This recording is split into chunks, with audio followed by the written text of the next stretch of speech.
Intense presence is needed when certain situations trigger a reaction with a strong emotional charge, such as when your self image is threatened, challenge comes into your life that triggers fear, things go wrong, or an emotional complex from the past is brought up. In those instances, the tendency is for you to become unconscious. The reaction or emotion takes you over. You become it. You act it out. You justify, make wrong, attack, defend, except that it is not you. It's the reactive pattern, the mind in its habitual survival mode. Identification with the mind gives it more energy. Observation of the mind withdraws energy from it. Identification with the mind creates more time. Observation of the mind opens up the dimension of the timeless. The energy that is withdrawn from the mind turns into presence.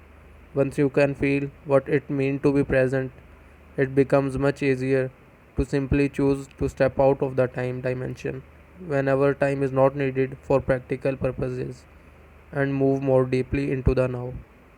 This does not impair your ability to use time, past or future, when you need to refer to it for practical matters, nor does it impair your ability to use your mind.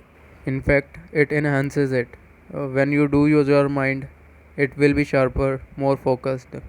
Letting go of physical time. Learn to use time in the practical aspects of your life. We may call this clock time, but immediately return to present moment awareness. When those practical matters have been dealt with in this way, there will be no build-up of psychological time, which is identification with the past and continuous compulsive projection into the future. Clock time is not just making an appointment or planning a trip, it includes learning from the past so that we don't repeat the same mistakes over and over, setting goals and working towards them, predicting the future by means of pattern and laws, physical, mathematical, and so on, learned from the past and taking appropriate action on the basis of our predictions. But even here, within the sphere of practical living, where we cannot do without referencing to past and future, the present moment remain the essential factor.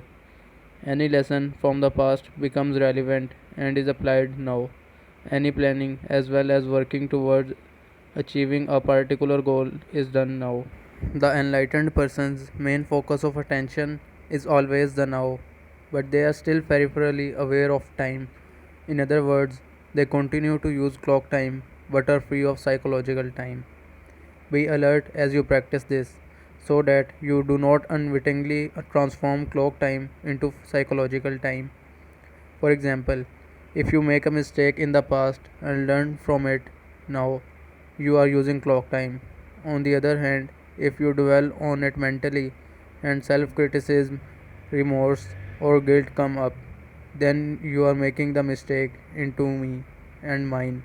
You make it part of your sense of self, and it has become psychological time, which is always linked to a false sense of identity.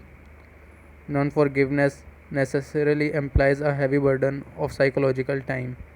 If you set yourself a goal and work toward it, you are using clock time. You are aware of where you want to go, but you honor and give your fullest attention to the step that you are taking at this moment.